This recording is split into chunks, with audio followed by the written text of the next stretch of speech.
సంబంధం లేదు. అయినప్పటికీ కూడా ఉద్దేశపూర్వకంగానే అరెస్ట్ చేసిన తర్వాత తన మీద ఎటువంటి సాక్ష్యాలు సేకరించాలి, ఏ ఆధారాలు చూపించాలనే అంశాలపై సిట్ అధికారులు విచారణ చేశారు. ముందే సాక్ష్యాలు విచారణ తర్వాత అరెస్ట్ చేస్తారు, కానీ నన్ను మాత్రం దానికి విరుద్ధంగా అరెస్ట్ చేశారని కూడా న్యాయధికారికి చెప్పారు. అంతేకాకుండా ఇటీవల సంచలనం కలిగించిన శంషాబాద్ సమీపంలో ఒక గెస్ట్ హౌస్లో 11 కోట్ల రూపాయలు పట్టుబడిన వ్యవహారానికి సంబంధించి కూడా ఆయన ప్రత్యేకంగా ప్రస్తావించారు.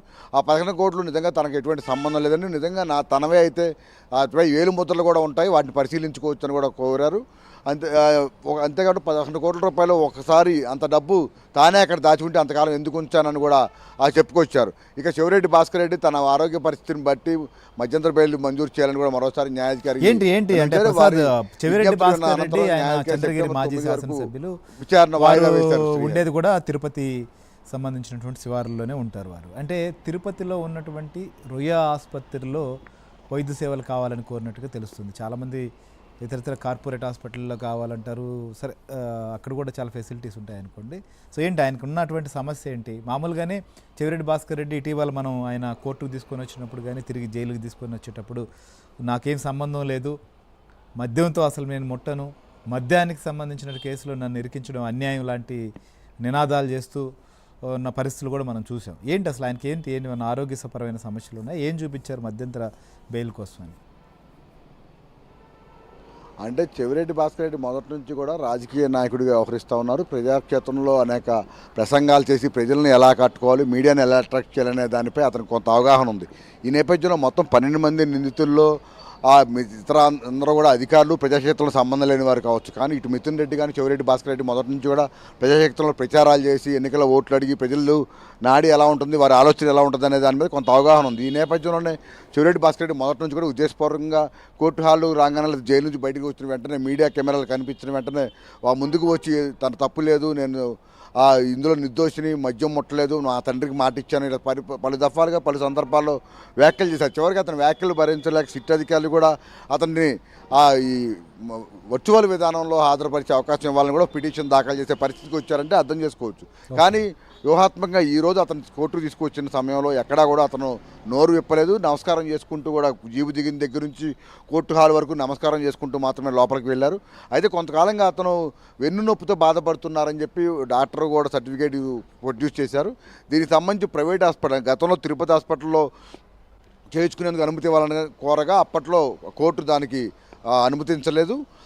అయితే తాజా ప్రభుత్వ ఆసుపత్రిలో కొన్ని వైద్య పరీక్షలు కూడా నిర్వహించారు. ఇప్పుడు తాజాగా అటువంటి అనుమతులు రాకపోవడంతో తెలుగుగా ఇక్కడ మంత్రి సత్యనారాయణ ఆసుపత్రిలో అవకాశం ఇవ్వాలని కూడా కోరుతూ నిర్ణయించడం జరిగింది. దీనికి సంబంధించి కోర్టు నిర్ణయం తీసుకోవాల్సి ఉంది. ప్రస్తుతానికైతే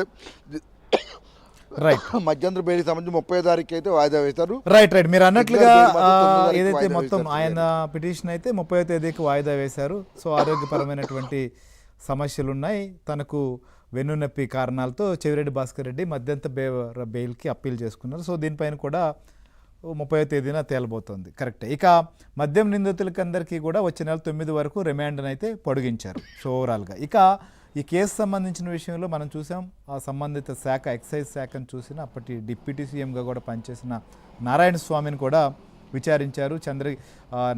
పుత్తూరుకు వెళ్ళారు. పుత్తూరులో కూడా ఆయన్ని ఇన్వెస్టిగేషన్ చేశారు. ఆయన దగ్గర నుంచి కొంత సమాచారం తీసుకున్న పరిస్థితులు కూడా చూసాం. నెక్స్ట్ ఏం జరగబోతోంది Prasad?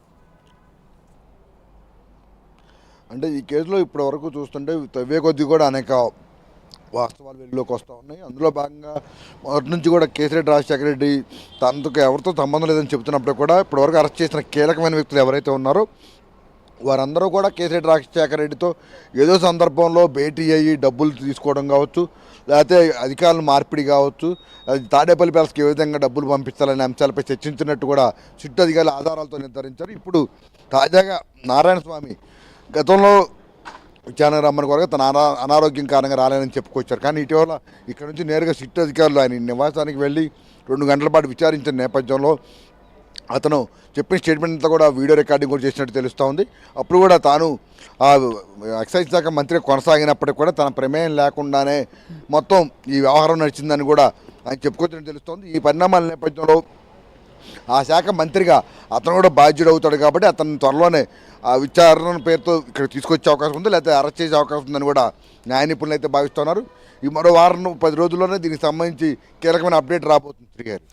Right, thank you Prasad. So మొత్తానికైతే మాత్రం మద్యం స్కామ్ సంబంధించి